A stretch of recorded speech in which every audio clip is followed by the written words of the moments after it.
Okay, so moving on. I'm just trying to move the slide here. I'll do it. There you go. So, okay, these are my babies, my work cars. Just to say, I've got 18 years experience working in the forum centres in the UK. Now fully self-employed, running driver assessment services on Guernsey and here in the UK. And so that's my Guernsey car and my UK car here. So yeah, a certain amount of experience with autism, and also been studying it quite closely recently because it very much is a current subject. So hopefully I can help you understand a little bit about what is going on behind the scenes for your drivers and apply some of that out onto the road. So how often are we going to meet somebody with autism? Well, it's probably more frequently than we thought. Around about 1 in 100 is expected, according to the National Autistic Society, but it really rather depends on whether the person's been picked up and diagnosed as having it. There's probably a lot of people out there who've not been formally diagnosed, so this is thought to be an underestimation. And the trouble is, it's not really a simple one aspect condition. It's not like breaking a leg, which is pretty obvious. This is quite complex.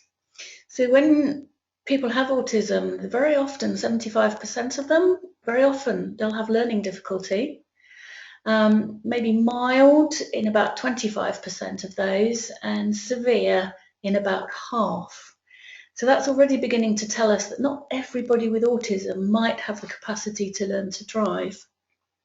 And the other complicated thing that happens is that the educational and the social environment is going to affect that person as they grow up and affect how they interact with the world and their behaviour. And the personality will also affect how they manage their shortcomings, just like any of us really. And changes will occur as the young person gets older. So what you can assess at one level might change through that person's life. And just like for any of us, our level of intelligence and our language development differ. So it's quite complicated to work out. So we'll first of all look at what causes it. And of course, like many things, this is still under investigation. But it's thought to be a combination of genetic and environmental factors. So it may show also in one environment, but not another. So it might be that the child is exhibiting symptoms at school, but at home, not so much. And that complicates things when perhaps specialists visit at home, a rehab specialist maybe, to assess in the home. It's not going to see the same things.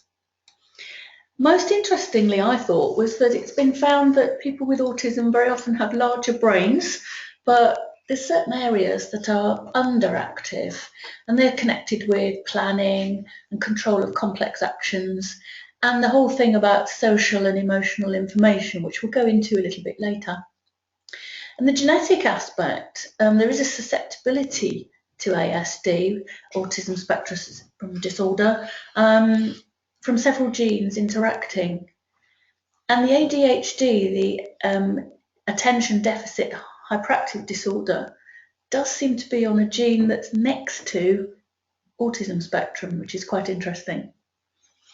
And one of the specialists in the field says that he feels that around about 3% have both in connection with each other, which is very interesting. So what actually is it? First thing we've got to do is look at how the experts describe it, how the diagnostic experts. And so what happens is that the diagnosis criteria are published in international guidelines. So you've got the Diagnostic and Statistical Manual of Mental Disorders, which we'll call the DSM, and the International Classification of Diseases, ICD, which we're just going to lay to one side for the moment. And that is a worldwide thing that specialists use to classify illnesses. And so they're developing expertise all the time. And if we just track through the updates, we're going to come through to some of the terms that you might be familiar with. And in 1980, they called it pervasive development disorder, PDD. and they listed it as criteria for infantile autism. So that's where the word appeared. But prior to this, it wasn't mentioned at all, and they thought it was part of schizophrenia. So then in 1994, they updated it with new knowledge and decided that the distinct types of the pervasive development disorder, or PDD, could be divided into autistic, Rett's, childhood disintegrative disorder, Asperger's disorder, and PDD that's not otherwise specified. So PDD-NOS is something that you do read about quite a lot when you're looking around this subject, and that's where it came from. And it's often used interchangeably with atypical autism. So there's a few titles there that you might come across, and that's sort of dating back to 1994. But now the latest amendments actually give it an umbrella term of pervasive development disorder. Sorry, the umbrella term is now replaced with autistic spectrum disorders. So if you go on the Autism Society's website and things, you'll see it's referred to as ASD, autistic spectrum disorders. So it's a single diagnosis, diagnosed with a single set of criteria which they found and which are now called the triad of impairments. And we're going to look at those in a moment. So that triad of impairments will point to the fact that a person has autism. And what they've done is under that umbrella, they've put the subtypes, but they've now called it a wider range. Instead of individual things, they classify it as severe, moderately severe, and less severe ASD. And they've listed, I've put it here, a range of described comorbidities and associated conditions. Comorbidities mean other things that are wrong, and associated conditions. So we'll have a look at the triad of impairments, which can be called social communication problems. So, autism is a disorder of development, and there's a triad of impairments that lead to the diagnosis. So you have problems with social communication, social interaction, and social imagination. And we're going to look at what each one of those means in a moment. The whole range of conditions which involve the triad of impairments can be grouped and called the autistic continuum or the autistic spectrum. I think we're used to hearing autistic spectrum disorders. So here's a spectrum. This is an easy one to understand. It goes from one end to the other. If we're looking at the electromagnetic spectrum, it's all to do with the bit in the middle we can see as light, but it's the electromagnetic system. And we've got infrared at one end and ultraviolet at the other end. And it's all to do with the waves, long wavelengths and short wavelengths. And you can see across the top in the blue panel across the top that wherever the thing is on that, the wavelength is on that scale, it might be called a radio wave or a microwave or an X-ray or cosmic rays, depending where it is on that spectrum. And that's a little bit like explaining the different types of autism. It depends where they are on the spectrum of severity, what they might be called. And there's all sorts of variabilities in that spectrum. The energy of the waves increases as it goes across to the right towards the cosmic rays, and the wavelength lessens towards the left in the infrared area. So it's got long wavelengths. Now this is not a physics lesson, but it's just to give you an idea of how different things manifest across a spectrum. And autism being very complex, it's not quite as easy as that, because if we took this as an example of a sort of spectrum, let's think about driving instructors. You've got younger ones on the left and older ones over on the right.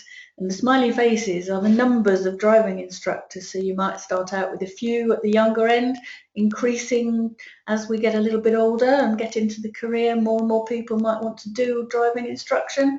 And then as you can see, halfway along, there's a bit of a dip. Those are all the ones that decided, no, it's not for me, or I got bored, and they leave the profession. And then it settles down fairly level. And then, of course, as we get older, we go for retirement and it drops off again, the numbers. So that's one thing. And then you can add another thing to it. Maybe the little exploding star is an indicator of back pain and how we sit sort of sideways in the seat. And we develop back pain over the years. So you can see you don't have much back pain at the beginning, but it raises as you go through the career, and perhaps towards the end, perhaps most of us have got back pain. And then, of course, it tails off as we all go into retirement, that there's less and less people with back pain being ADIs. And then, just to be silly, I put the crosses in there, and that's because we sit in the car all the time. And as our career progresses, we've got more and more chance of putting on weight. And then as we get older, that gets even more prevalent. So up the weight goes, that's unless we go to the gym. So that's a rather light-hearted way of showing how multiple factors can be put on a graph or a continuum. And then if you add, well, how many have got brown hair, blue eyes, how many men, and etc., it all gets incredibly complicated and has to go into 3 dimensions to explain all that. And that's a little bit like what happens when we're talking about the autistic spectrum. There are so many aspects, it's very, very difficult to present.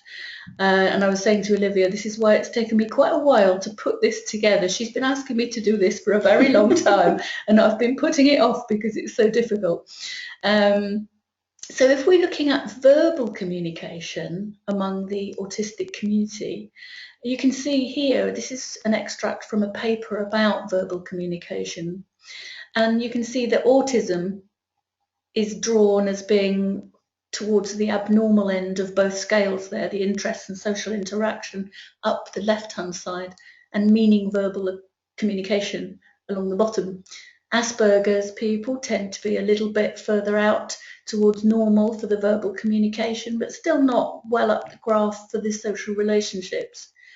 And then people with semantic pragmatic disorder, which we're not going to go into tonight, tend to be a little bit higher up on the relationships one and not quite so good at communication as Asperger's. So you can see things can be drawn in very different ways. And I'm just using that as an example of how complicated it is when it comes to unpick something and trying to explain it to people. But we're going to be brave, we're going to start unpicking it. And so autism, as a recap, is a disorder of development, and here are our triad of impairments. So let's look at social communication first. This is to do with difficulties with verbal language and also non-verbal. So speech might not be as fluent as it is for many people, and maybe a little limited speech or limited choice of words, or may not speak at all in some cases. It can be very hard to understand the give and take of conversation. I think if we think about having a conversation, we look at each other, we read each other's body language. You can tell if somebody's interested or not interested in what you're saying. And also, you tend to give and take. You know, somebody will say to you, "How are you?" And you might say how you are a bit, and then you go, "Oh, I better ask them." And you, "How are you?" And it goes backwards and forwards like a ping pong, and the conversation grows and goes off in a direction that makes some kind of sense, each bit linking with the previous bit. And that's something that is quite difficult to learn if it doesn't come naturally. The other thing that people with autism find difficulty with is talking about their feelings or their thoughts and understanding emotions, ideas or beliefs in others. So things that are not concrete are actually quite difficult. Feeling sad, won't recognise a sad expression, won't recognise somebody's looking or feeling depressed, or even come to that excited. So reading feelings and thoughts and putting that into words is very, very difficult. And if you're talking to somebody about why you want to drive, very often that they'll have feelings, and your pupil will say to you how they're looking forward to whatever it is they're going to do with their driving, or maybe some kind of employment or whatever. And those kind of conversations can be quite difficult because expressing feelings is difficult. Information that we convey non-verbally, the gesture, miming, facial expression and things, those are really, really difficult. It could be that as you're growing up, the child will not understand that if somebody waves at them, they've got to wave back. That's something they've got to learn. Whereas actually, I think to most of us, if somebody waves at us, we just do it naturally. You just wave back. But somebody with autism doesn't understand that and has to learn it. And I've had people where I've been interviewing them and smiling at them encouragingly to try and help the verbal stuff come out. And then sometimes you'll find they'll flash a smile at you as if, oh, you're smiling, so I better smile. And then it switches off again. And it's just something they've learned to do, that, okay, if somebody smiles, I smile back. It doesn't come from the feelings. It doesn't seem to come from the heart somehow. It's just because it's something that you've learned. So because of those shortcomings, then the choice of words can sometimes be a bit odd and sound a bit pompous. It's not really, it's just having trouble choosing the right words. And also you'll find when you're talking to people or perhaps teaching them, the language is understood very literally. And I've just put some of those expressions down, the hold your horses, spill the beans, raining cats and dogs. No, you're not actually holding horses or tipping beans out of a can. Go straight on at the roundabout. Exactly. Very true. Yeah. Yes, and be careful. And from my own experience, and I'm going to make myself look really stupid here, but I don't care. I've got a couple of little things that I say to people, like say they're forgetting to indicate, and I sort of jokingly say, well, should we tell the world what we're doing? And 99.9% of all learners will go, oh yeah, indicator. But I have had one who wound the window down and said, I'm turning right. So that's an example of somebody who has autistic tendencies might take me pretty literally. At first I wondered what on earth was going on, but I could see the funny side after a while. And the other one I use is, I do a lot of work on Guernsey, as I mentioned, and going along the coast road one day, again, for poor mirror checking, I said, well, keep an eye on the scenery, because I've been talking about, the mirror is like taking a photograph, and every time that photograph's going to change, you need to check it. So check it, keep an eye on the scenery. So what did he do? He looked out the driver's door window at the sea, didn't he? Because I'd said to keep an eye on the scenery. So, to be careful about all those little things that we all adopt as ADIs, it doesn't work sometimes. Another thing that can happen is a funny sort of repeating back, a bit like an echo. They'll say the last 2 or 3 words that you say. It's quite common in children who are learning to speak. They'll mirror you. And this seems to be something a bit similar as they get older. Grammar and confusion of words with similar sounds can be a problem. And that whole concept of you, me, and I give it to you, and I have it, you have it, no, you haven't, I've got it, can be a bit of a problem. So understanding those very sort of loose concepts that are quite difficult to explain. And the other one is the poor control of pitch or volume in the voice. It can be very flat, very boring, because there's little feeling behind the language expression. You don't get that in the pitch and the tone of it. The non-verbal communication aspect, of course, is pretty key. We're always reading other people's intentions and mood. How many times have we been stopped at the red traffic light in a multi-lane situation, looking at the driver in the car beside us? Well, who is going to get away from here first? Is he going to cut me up?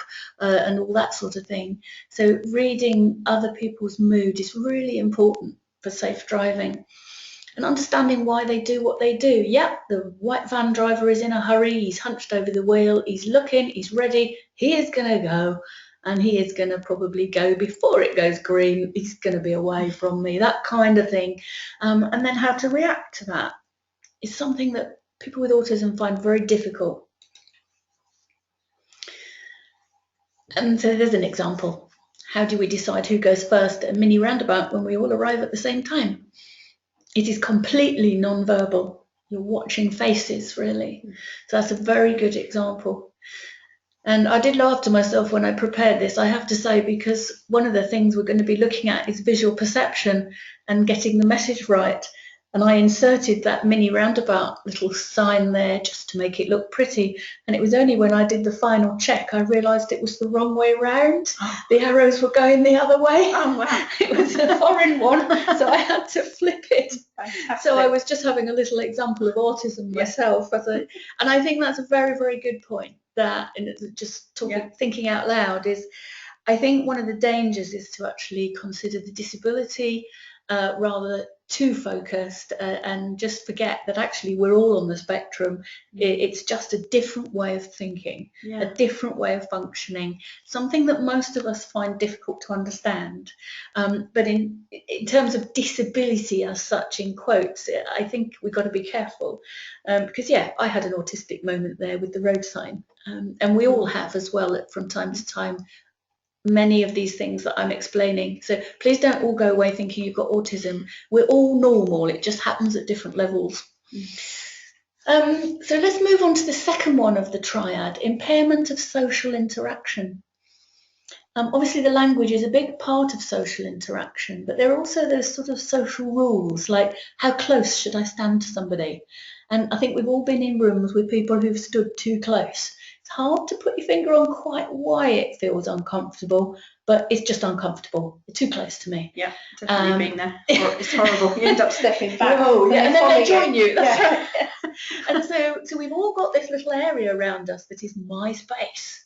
And if anybody comes in my space, it doesn't feel good unless they're invited. So that's a little something that people with autism have difficulty with. And maybe, as I was explaining, not recognising how somebody else is feeling and just sort of diving in there and saying stuff without really being sensitive to what the other person is feeling. Might be very passive in acceptance of social interaction and allow it to happen, but spontaneous approaches don't happen. That person won't offer you any comment or any opinion about anything. They're just going to be listening. And many people say, I'm different, I prefer to be alone. And so they don't go out socially. And for young people in their teenage years, that's actually quite unusual, not to go out and about. And it may be that perhaps the person does approach others, but it's not quite reading the social norms, a bit inappropriate, a bit repetitive, and actually talking about themselves all the time or some subject they're interested in, which is quite often quite an intense interest in certain hobbies or activities, and not really interested in the other person's response. And it is quite difficult to maintain a flow of conversation because they can feel quite stilted, quite formal. And I find myself doing an interview, sitting there and sort of really working hard to sort of start the conversation again, because they'll just answer what you've asked and then not go on to add any further detail, and you've got to keep it going. It can be quite difficult. And then the third of the triad is impairment of social imagination. It's a bit of an odd title, but it's understanding and predicting other people's behaviour.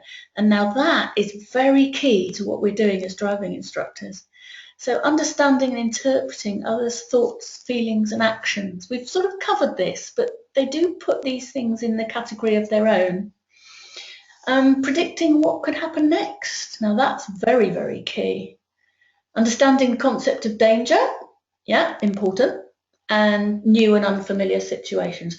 Reading them and not really having the background materials of previous experience to interpret them leaves them feeling really uncertain. So we're doing these things all the time when we're driving, and I think that area is very important to know.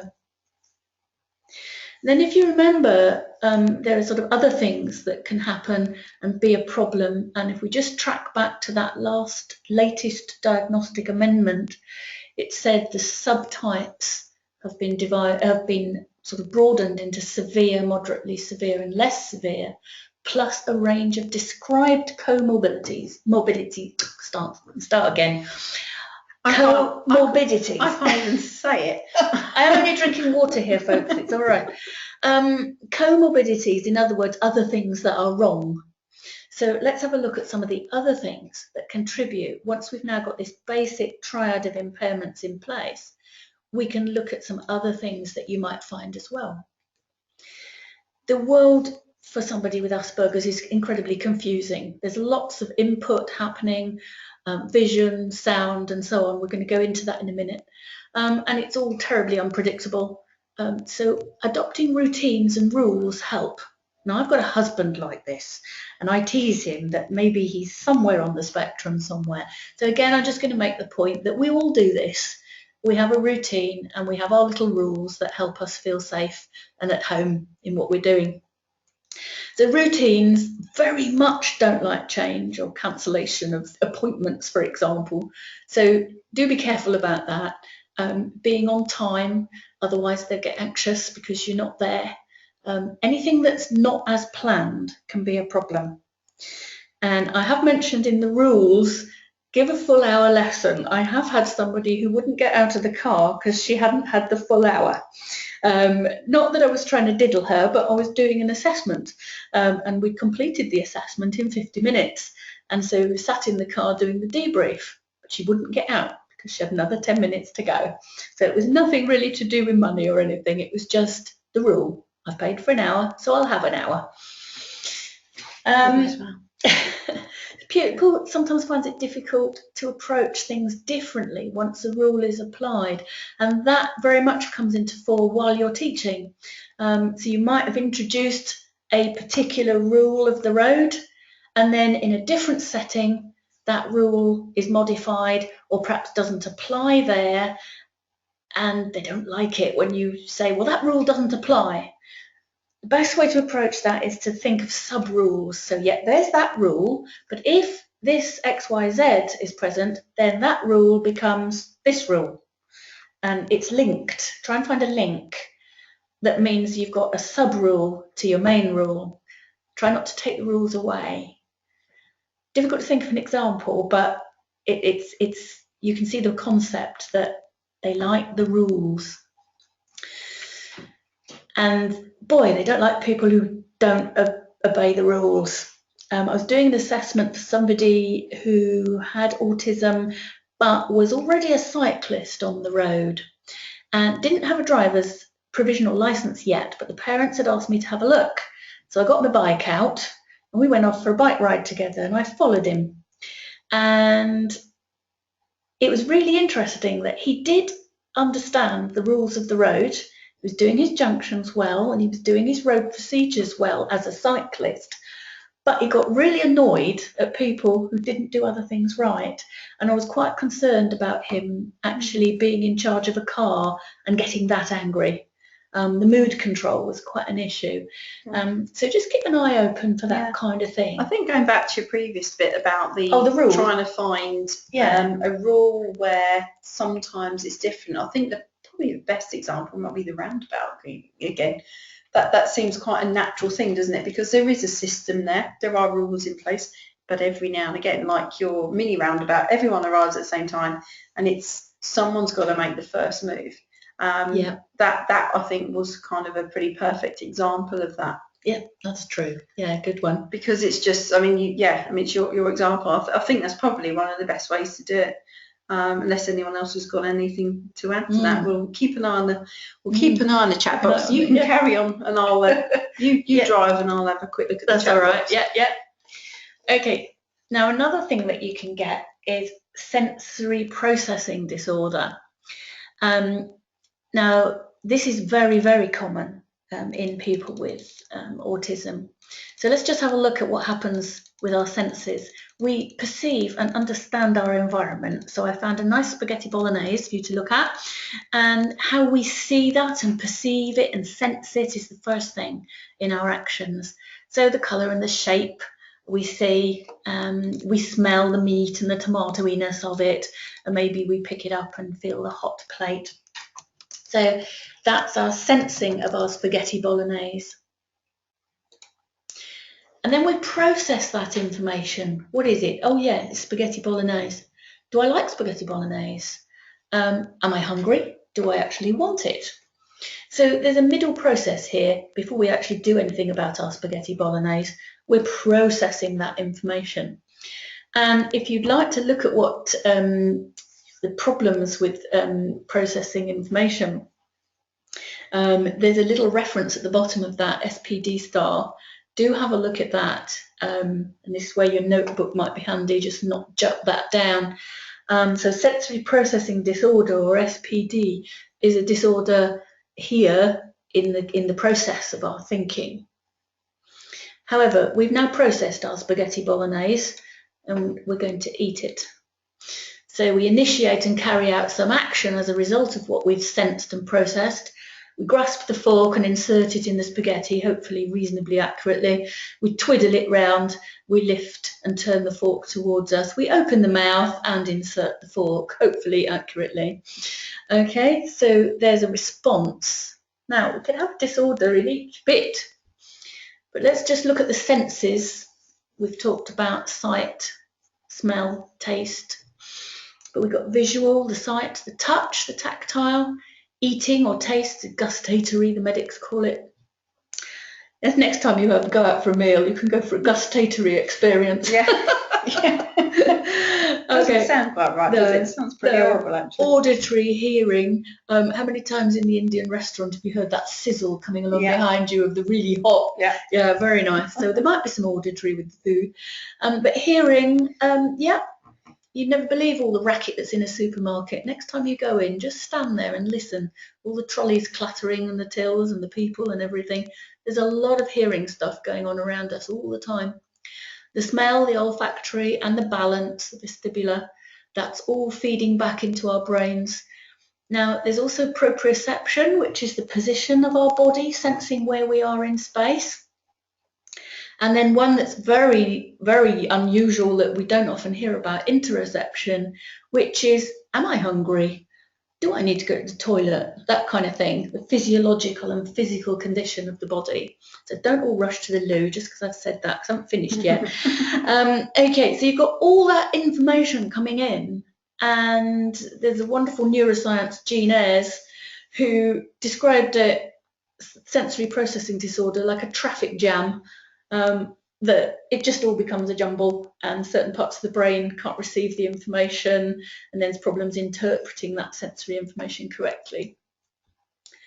So that all has to be sort of modulated and all kept under control. So here's our arrow from left to right. We sense and perceive something, we process it, and we react to it. Now each of those boxes you'll see has got an up and down arrow, and it may be that our senses are heightened in our autistic setting. So you've got very heightened awareness of sound or visual stimuli or touch or smell, for example, and that can be quite disturbing. We might process that and then react to it in a heightened way. So reactions can be heightened. So you might hear a car horn, and that is incredibly loud, makes you jump incredibly. It might even appear painful to you because your reaction is very enhanced. Or it could be that your modulation is set, that your perception of sense is reduced. So it could be that you grasp something, for example, and the sense of touch is reduced for you. It's not that your nerves in the fingers are reduced, it's your brain is reduced in receiving it. And so you might tend to grasp things really tightly because you want that sensation of touching, and you have to do that to feel it. So there's all sorts of variabilities in the process. Moving on, so that you know how often to expect that kind of thing. Here we are, 90% of people with autistic spectrum disorder have some kind of sensory or perceptual disorder. So the over-intensity or under-intensity that I was talking about, and the example of the car horn, might be unbearable, and anxiety can increase. So your client will become anxious and fidgety and find difficulty concentrating because it's all got too much. So we got some sensory modulation disorders we're talking about, and the kind of distortions you can get are distance judgment, depth judgment, perceiving them wrongly, sudden sounds, busy traffic, or just complete overload. leading to some disturbed behaviour. Have had people get quite angry in the car, just lose tolerance with everything, and you've just got to go off into a side road and just have a chill session. Now, I know prior to tonight there was a question come in about judging distance. If somebody's not able to cross a road independently, how can you teach them to judge distance in a car and judge when to pull out of a side road? Now, obviously, it might be of interest that it could be due to a sensory distortion, in which case it could well be difficult to overcome.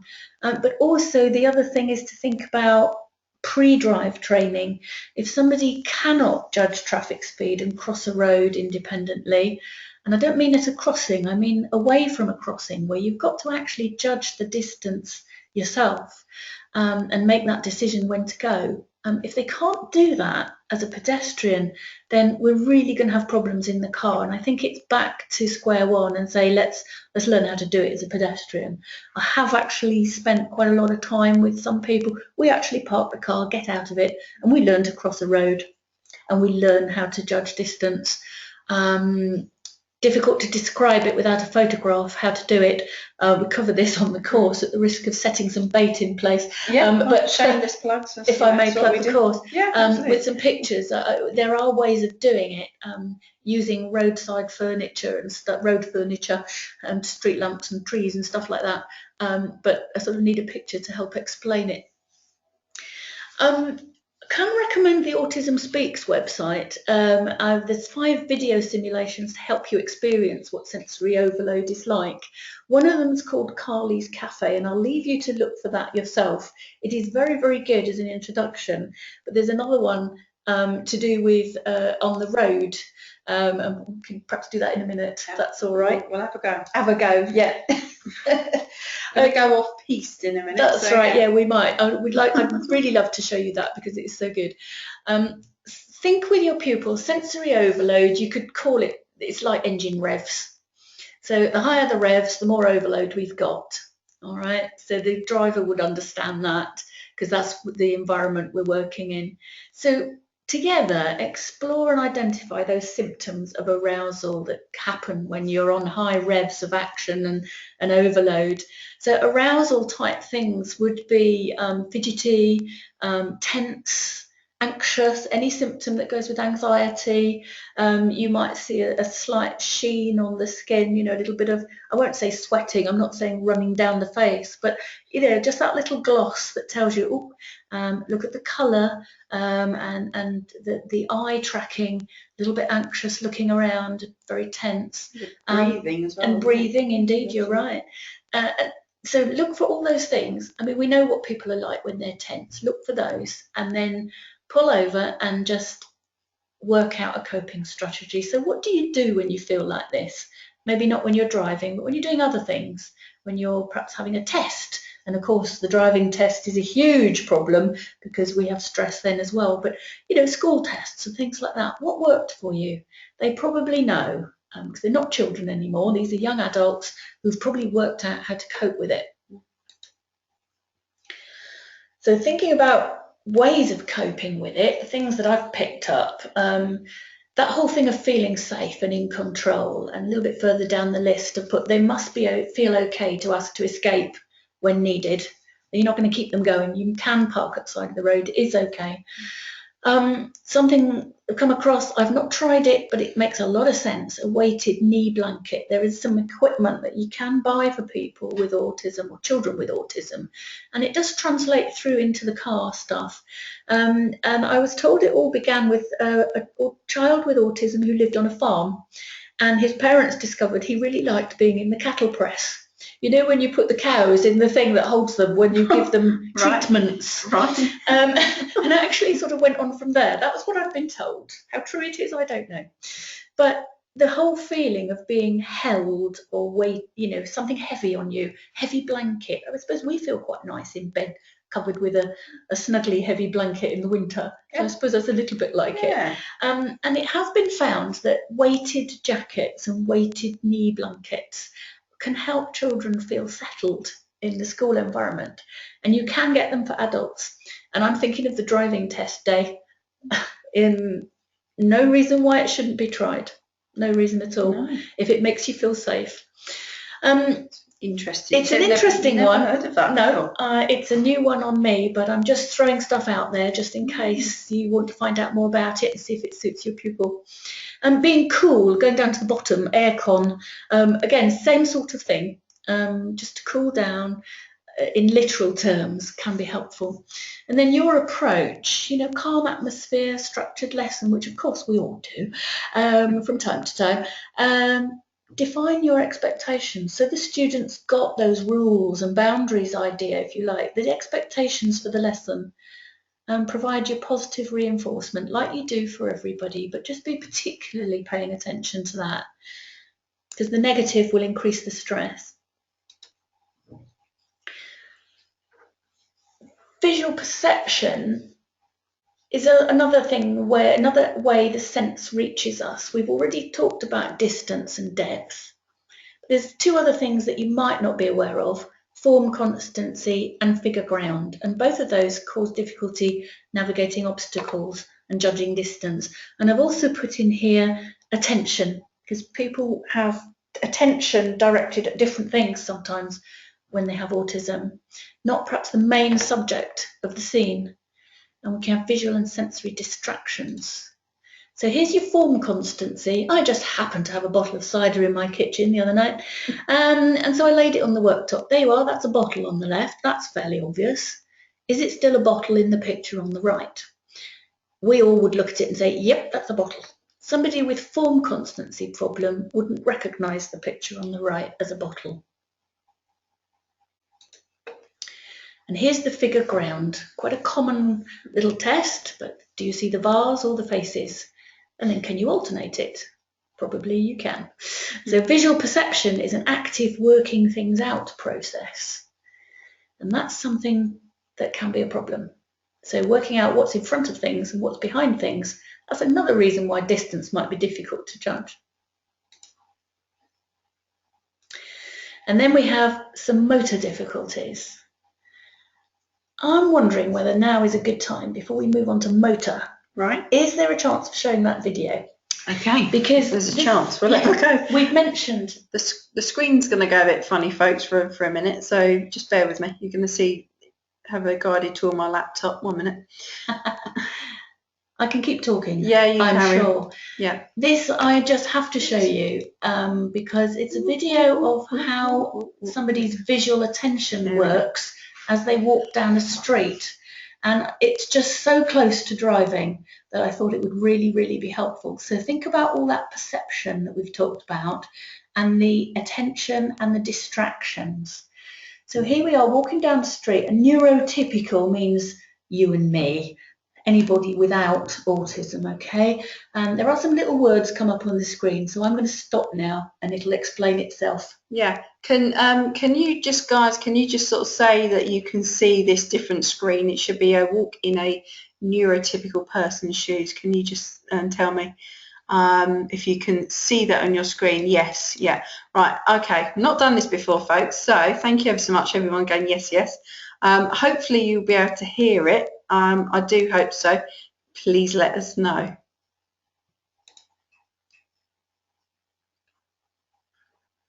I have pressed play.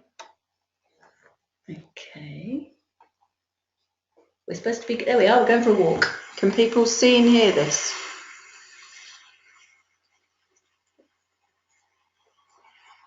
Yeah, looks good. Hopefully you can hear it as well. I should just be able to hear some traffic noise. There's little word balloons come up now and again on the picture that tells you.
Okay.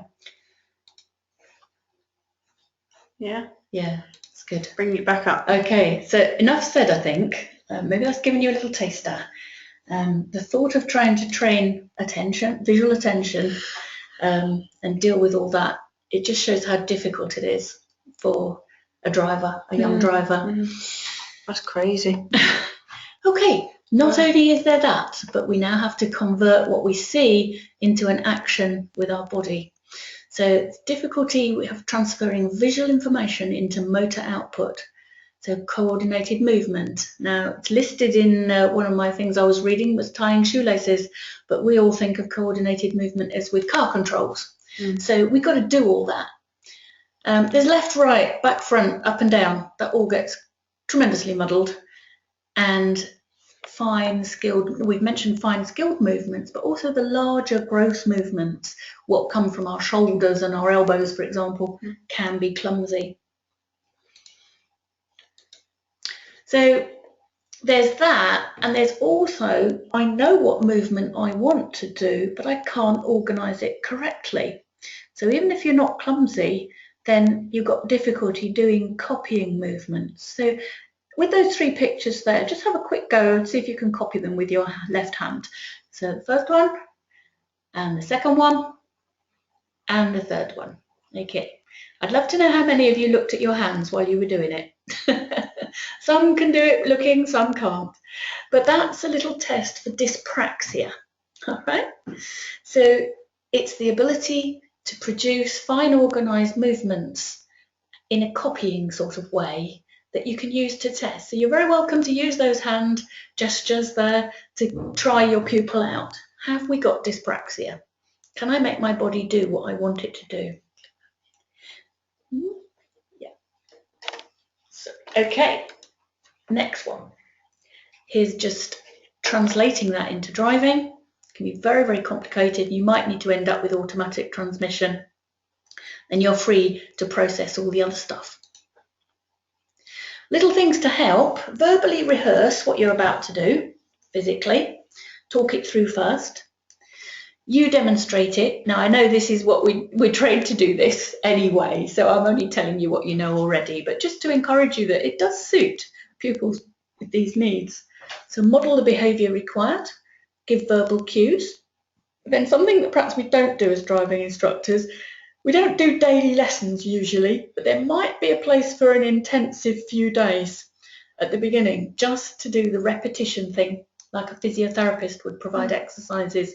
Maybe, I know it depends on the booking sheet, but half-hour lessons every day, something like that, just to practice the basics might help. Good tip.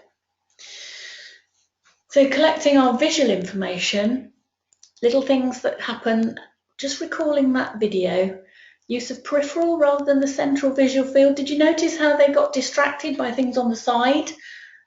The wheel hubcaps on the right and the water pipes on the left, the gas pipes and the cigarette on the left, rather than looking straight ahead. Responding to movement and outline is common. Looking with brief glances, or maybe looking too fixedly at something and missing other things. And here in this slide, I've repeated that reference, the Autism Speaks website, for the walking down the street. So if you want to find it and see it again, that's where you find it. It's on YouTube, but go through the website if you wish. So processing the visual information, here I found a little shot from something I did a while back. There's a lot going on in that picture actually, and if you're only interested in the lateral, the sides bits, you might miss the level crossing. So, select for attention the things that are necessary rather than the minor trivial stuff like the drain cover in front of you on the pavement there. You're going to have to train that visual attention. So you want them to have, any driver needs to have a wide view of the whole scene, not just looking at key individual little components. So we call that soft vision, where you open your vision out rather than the pinpoint point of visual attention. You need that soft vision of the whole scene and have an imaginative understanding of that whole scene, because you have to imagine what might happen next. Somebody might come in from the road on the left there. So you've got to be aware and really project what might happen. So emotional aspects also difficult. Lack of fear of danger, really being afraid of harmless objects, or perhaps inappropriate responses. And the example here I've given is laughing when somebody's hurt, but it can be all sorts of things. And it's just because the person doesn't understand the deep meaning of the situation or the emotional meaning of a situation. Do be aware also that sleep patterns can be upset, and your driver might be tired because they're not sleeping well.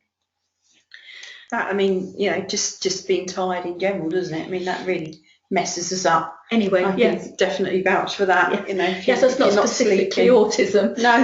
No, but so it can be a problem for people with autism. So just watch out for that a little bit more.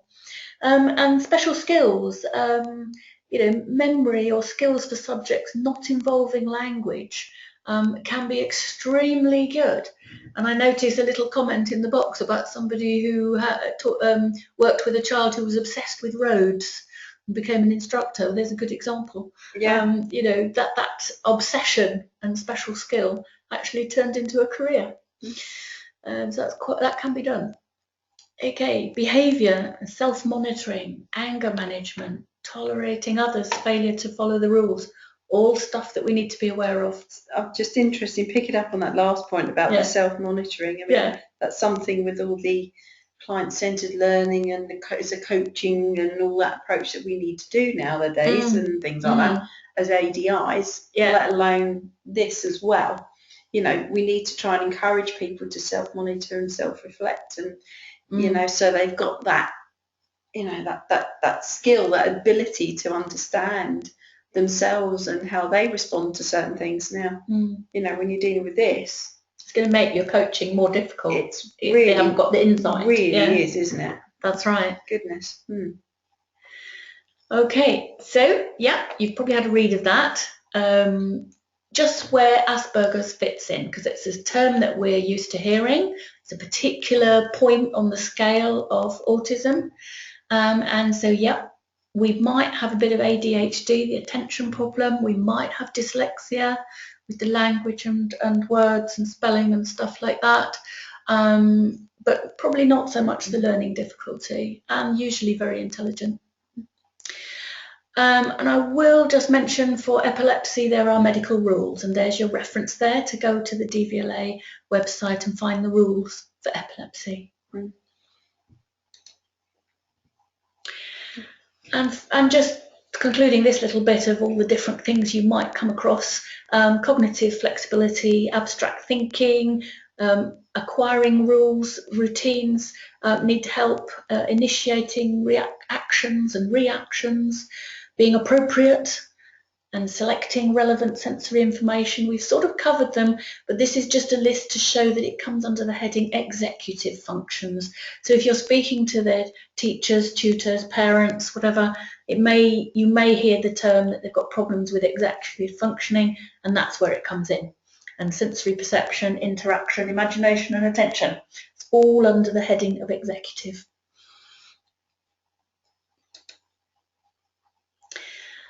Sequencing things and learning things, you're going to ask how your pupil learns best. And again, we do this all the time with people, nothing special about autism particularly, other than just to have your antennae out for some extra unusual things.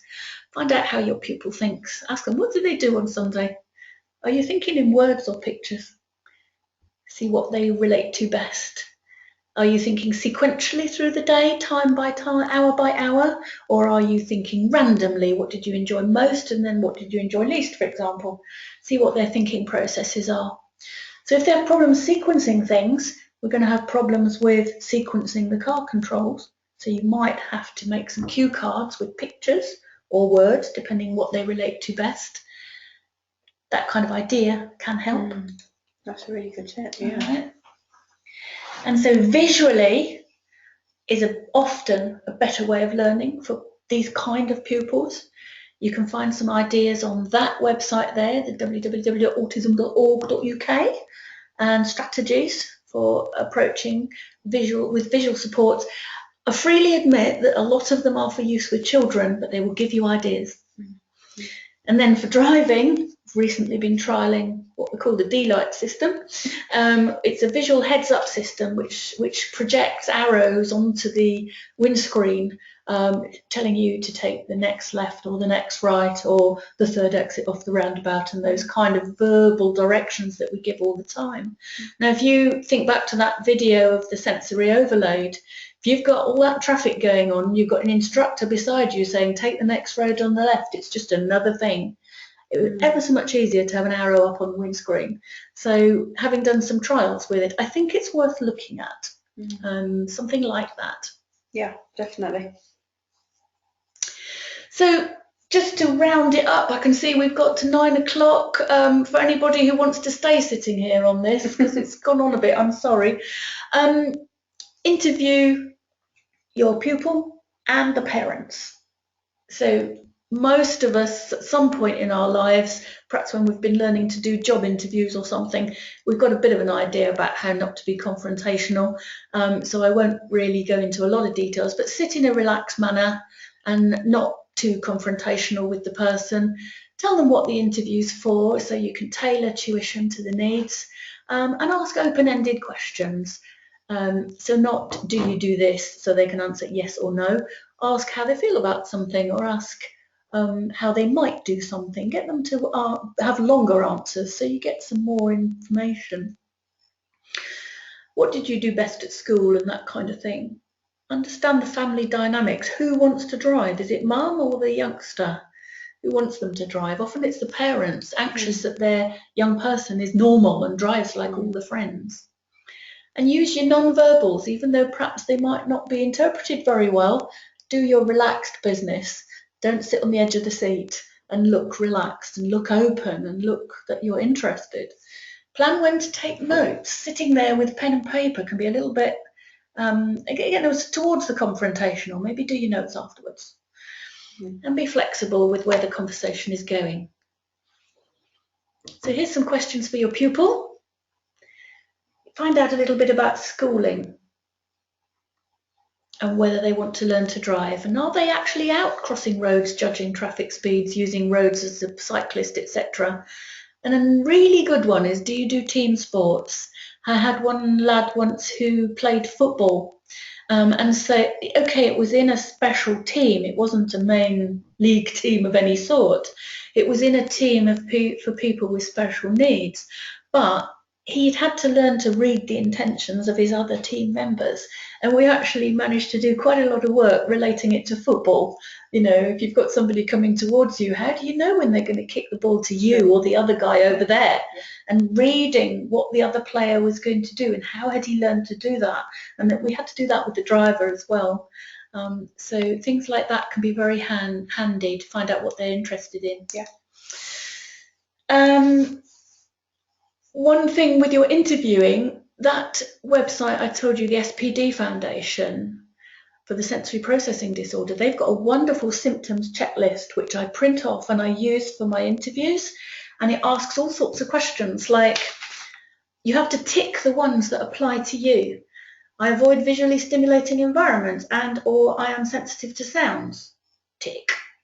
I often feel lethargic and slow in starting my day. No, I don't think I'll tick that one. Well, I often begin new tasks simultaneously and leave many of them uncompleted.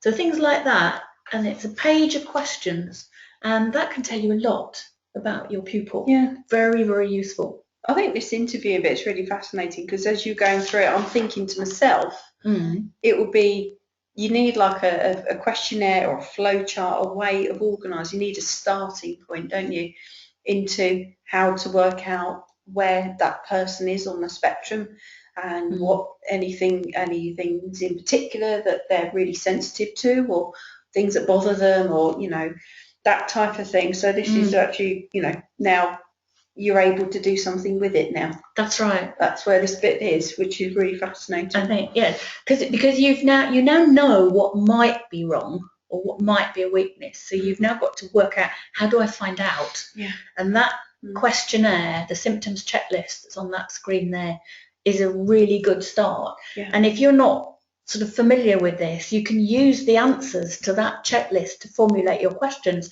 You can ask more details about that. Sure, of course you So can. these That's will quite be, high level, isn't it? You can drill down. That's right, yeah. So you could use that, and that can really give you confidence. And just one or two things about interviewing the family, because of course the other members of the family might see it a little bit differently, because if the person doesn't have good insight and monitoring, it might be good to speak to other people and find out. I mean, just picking out one there, how does she react to stress, and what helps? That's going to help you in the car with that management of the anxiety when your engine revs that I was referring to are high. If you already know what the person uses in everyday life, then you can perhaps use that. Client-centred. Absolutely. I had to get it in. Do you like it? That's it. Yeah, well done. And find out about school, how did they get on when they were younger? And I think, again, this is perfectly normal. We ask all these sort of questions for anybody. It's just to be extra aware. And so I've said to Olivia, I think this might be a slightly unpopular slide, but I'm going to put it in anyway, because I think we do have to be aware. With our spectrum, with less affected on the left, more affected on the right, and we think, well, does everybody with autism have the capacity to drive? I think hopefully the presentation today has introduced the fact that there are a lot of difficulties, and as people are more affected, they may well not be able to, and that does have to be borne in mind. So I've put some little green faces over on the left saying, yep, that should be fine if you're less affected. Maybe some amber ones, possibly have a trial period of lessons, let's see how we do. But there may be quite a few who can't, and the trial period of lessons might end up with a recommendation that you look at other ways of getting around independently. And as driving instructors, that's a little bit out of our comfort zone, but I think to be realistic, we do have to bear that in mind. I think we're kind of primed, aren't we, to always achieve, and you've got to get someone through, and there is pressure on us as ADIs to do that, and that can be from the pupil themselves or the friends and family, the employer, so many different people this can come from. And I think the inclusion of people with special needs, disabilities, whatever you want to call it, I think is a huge plus in society. I think there also just needs to be a little realistic touch to it, that in fact you could argue that if you carried on with one of those pupils who on that graph are red, it could almost be unkind, because the lack of success would be devastating. It's almost a kindness to say, although it's hard, that perhaps it might not be for you. It's managing expectations. It is, isn't it? Yeah. And involving the family as well. Sure. Yeah. Okay, last couple, I'm going to say 3 or 4 slides, and then you can go and get your coffee. Provisional licence and driving test. Autism Society there has very good paperwork, documents on advice on driving. Really recommend you send off to them for their pack on applying for provisional licence and all the help that's available for the theory and practical tests. It's very, very good. I'm not going to reinvent the wheel because it's already been done. Get the pack, it's brilliant. And they're also a very good, useful template letter to send in about your pupil's needs when it comes to the driving test. Very, very good. That's I really recommend that. Yeah. And then I won't stop on these, but there's the references where I've got some of the stuff from, because we ought to do that. You can go back, everyone. It's been recorded, so it will be available in the members area in probably in about a week or so. But yes, you will be able to go back and look at that. Yeah. I feel I ought to acknowledge where I've got quite a lot of my information from. And finally, just to let you know once again about the assessment centres around the country. If you've got problems with your pupil and you feel that an assessment is a good way ahead, and in finding out whether it's going to be likely to continue after perhaps that trial series of lessons, you can find your centres on the Forum of Mobility website, which is there on the left, mobility-centres.org.uk. And there we are. At 8:10. Sorry about that, 10 folks. past 9. 9, I mean. Yeah, 9:10. Yeah. Well, everyone's still here, which is brilliant. Are they? Nobody's gone off. No, that's good. No one's gone. So, fantastic. So, right. So I'm just going to go back a few questions now because you've all been typing in, and sorry, I didn't want to disrupt Sue's flow. Someone's put on an excellent video, so glad that really helped. How do people with ASD cope with hazard perception videos? Oh, goodness. Yes, extremely good question. I think that relates a lot across to that point of attention, the visual attention, and what you've got to do, where you've got to be looking, and the soft vision that I was talking about. With the level crossing slide you had up. Indeed, that's right, that one. It's the same thing, because obviously you can begin to work out where the hazard's going to possibly come from. You've also got that imagination thing. You've got to deal with that. And I honestly think it's a question of unpicking those practice hazard perception videos and talking through. And please don't take this the wrong way, because I'm not saying people with autism are like children, but imagine I'm sitting here imagining my 3.5-year-old granddaughter having a go at a hazard perception test. She's not a driver, she's only just learning to cross a road. Yeah. But that whole idea of teaching a small child how to do it helps you to think what needs to be explained, because you're going to need to explain it in greater detail. Why am I looking at that point? Most people, you would assume that they are going to be looking at the point where the hazard might come out, because they have been a pedestrian, they might have seen the ball roll out in the road and all those kind of things, but you're going to need to spell it out. I'm not saying treat the person as a child, but try and imagine you're training a 3-year-old child to do the hazard perception, and then you'll be telling them, picking it in the right way. I think that's a really interesting point, because we don't want to kind of go there, do we? We don't want to think that we might be insulting someone or being rude in any way by thinking that or doing that. So I think that's a really interesting point. And it's training where to look and why. And how to look at a whole environment. I think computer games are quite useful to practice that kind of thing as well, that sort of global attention, the kind of computer games where you've got to watch out at the periphery, otherwise you'll get shot at. Those kind of things, especially for the lads. I'm sure that would go down very well. Try and train with that soft vision. Interesting point. Fantastic. Okay. With most learners, I teach them to stop when emerging from a junction. Then when the muscle memory is there, to plan to stop, I change to a controlled role. Would this change to the rules be more difficult than teaching controlled role from the beginning? That's a sub rule, isn't it? It is. I would think that would be.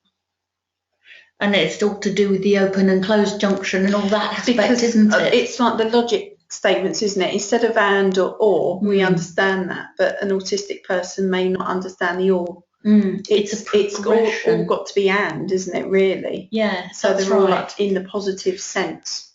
That's right. I think that would be the best approach. There's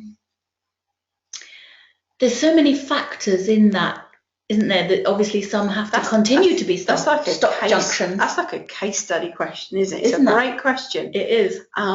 But you could put so many questions to that, couldn't you? Set as a scene setter. That's a big question. Really good. And just going back to the beginning, tracking back to the beginning. Yeah. Again, I think we all do that, don't we? We do that stop, look, and that's the one thing at a time driving.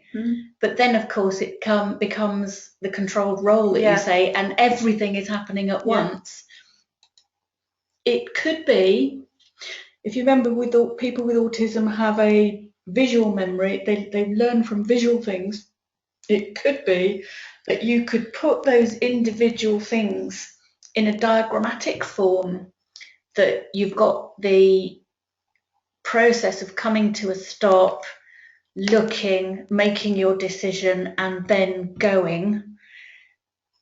But then your diagram brings all those together in one circle. I'm imagining a group of little circles with all those facets, and you could go around the circle saying sort of 1, 2, 3, 4, 5, 6. This is the routine, but then you could draw a bigger circle around the whole thing, joining them all together. Then this is the big rule.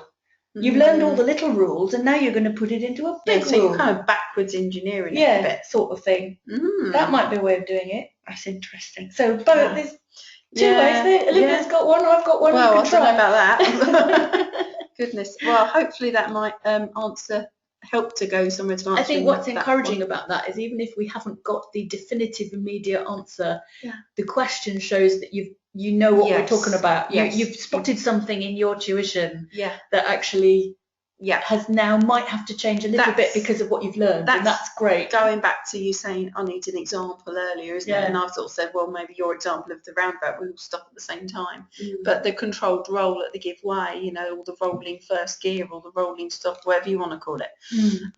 Good point. Thank you. Good one. Thank you very much for that. Okay. Can I get access to a copy of the slides afterwards? Oh yeah, right. Yes, you can. As I say, you typed that fair enough before I'd said, you will.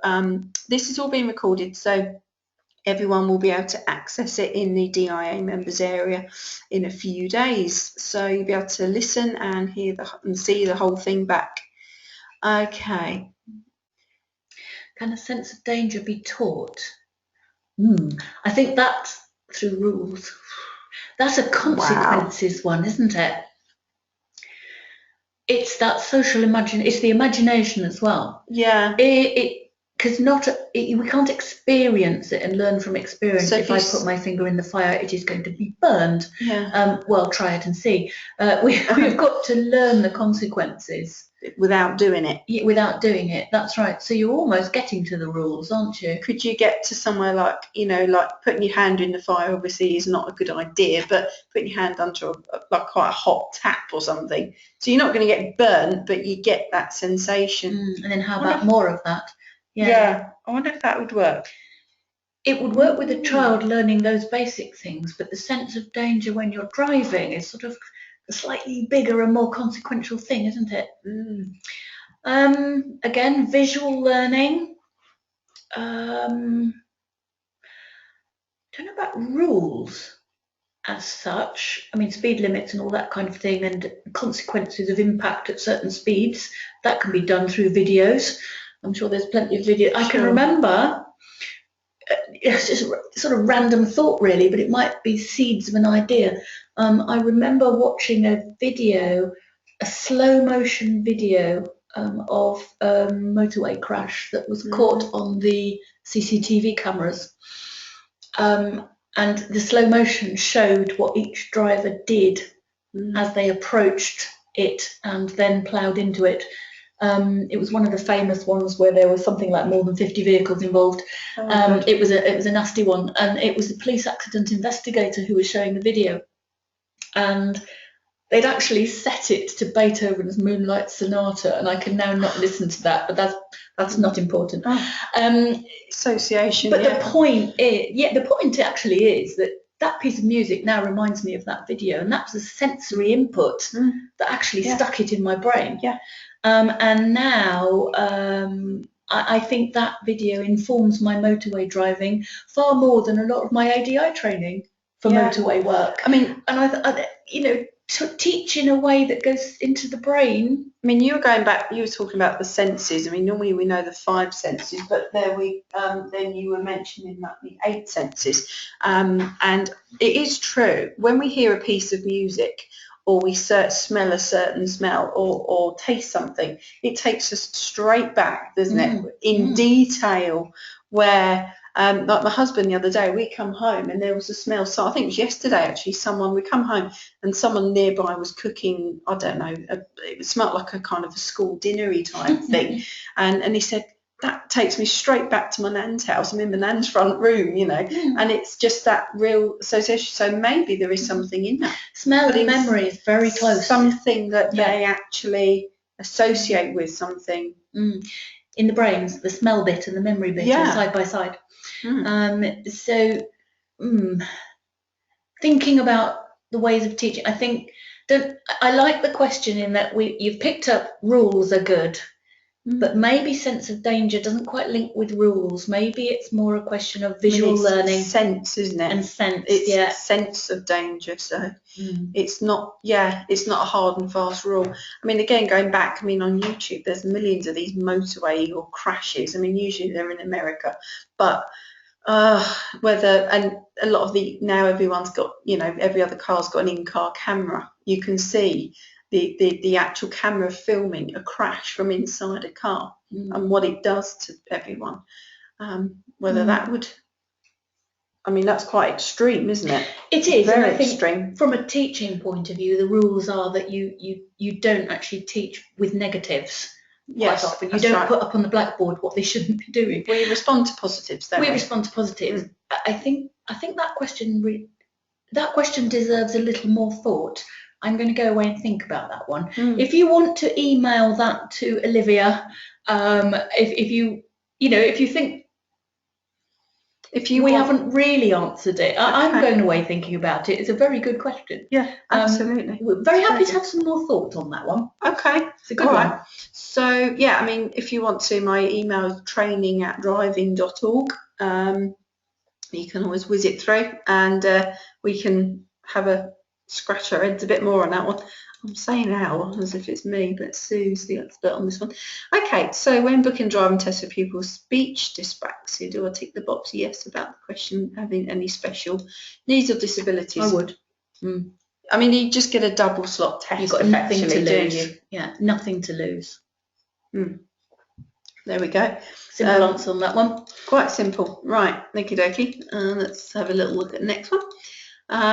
Had an autistic pupil, had to work really hard. He passed with 0 minors, well worth the effort. Wow. Oh, brilliant. Fantastic. Job satisfaction. Yeah, well done. Excellent. Okay, that's brilliant. Okay. DVLA medical slide for licenses. Is there a code on the license to look out for? Ooh, restriction code question. I like that. Yeah. I don't think there is there? No, there's no restriction for a particular medical condition. No. The restrictions would be if your driver needed physical, practical controls adaptations. Yes. Or if steering balls. And that sort of thing. Or if they, excuse me, if they need to drive automatic, as we mentioned in the presentation. Which is 78. It's code 78, and that would be because of their medical condition. So it's not a personal choice. So yeah, as we said, you have to declare your medical condition to them. Autism needs to be declared, and you would just say that you're going to drive automatic only. If it was diagnosed later in life, after you, I'm going to get you confused now because I'm used to dealing with experienced drivers most of the time. For a learner, you would declare it when you apply for your provisional, but the restriction will be put on at the time of the test. So yeah, it would be code 78. Okay, there we go. Thank you. Sub rules, really good idea. Yeah. Played on the speed. Okay, there's that video. It was used on speed awareness courses. There you brilliant. Go. Oh, without music. Oh, thank you. Okie dokie. Good to know. You've actually trained someone with recognised Asperger's, so really quite prepared to modified the training. He did really well, but realised that I must have 1 or 2 pupils with autism. It's obviously more common than I thought, but I suspect the individuals concerned have never been formally diagnosed with a problem. Yeah. Okay. Yeah. I mean, I think this subject is so fascinating, and I think it is more widespread than we think. I think so, and I think, quite rightly, I think people are sort of afraid of giving people labels and talking about disability, and I think we can open it out. And there's a lot of features that we've talked about today that apply to the general public, and you can try some of these techniques with any of your pupils. Really, absolutely. Yeah, there we go. Right, we've come to the end of the questions. So I've just I thought that was a really fascinating hour. I mean, admittedly, I don't know much at all really about this subject, and so I've learned loads. Oh, Sat next to you. And thank you for the thanks that are popping up, have popped up on the screen. It's lots of them actually. It has been quite a difficult one to put together, and I was hoping it came across all right. So thank you very much. Yeah. So, well, thank you everyone for listening, and thank you very much for all your questions and your inputs. That's so kind of you, and for sticking with us for longer. So we're giving you value for money at DIA. Those of you that may have been on the last webinar with the 7 deadly sins with the standard check, we're still 35 minutes short of that one. That was 2 hours and still going. That was ridiculous. So yeah, as I say, this recording, the whole thing will be available in the DIA members area, so you can, as long as you remember, you can go in there, access it and watch it as many times as you like, and plus all the other webinars in there as well. Sue's done 3 webinars with us previously on older drivers, and then just driving with disabilities in general. Right, yeah. And also one on licensing. So have a little look in there, because they're all sat in there as well. So if you like tonight's one, then you might like to have a little look at those as well. Lots of course dates coming up as well for the DIA, the Drivers with Diverse Needs, which Sue runs. Sue's written the course for us and she's running it. So check out our website, which is driving.org/training, and get yourself on a course day, because you're going to learn loads. It's just, you know, they're great courses, and you're not just going to get talked at all day. You actually get to do some really different little activities. Oh yeah, we have fun. I get you doing some of the tests, and yeah, you're gonna laugh. It's going to be a very, very good day for you. So someone's just put on having a senior moment, not autistic. Okay, fair enough. Well, I think we're all guilty of that. So anyway, again, my email address is training@driving.org. If anyone wants to whiz anything through, then I can forward it through to Sue, and you know, we can come back to you if there's something burning that you need information on. But apart from that, we'll thank you once again for staying with us for so long and joining us this evening, and we're going to wish you a very good evening. Yes, good night. See you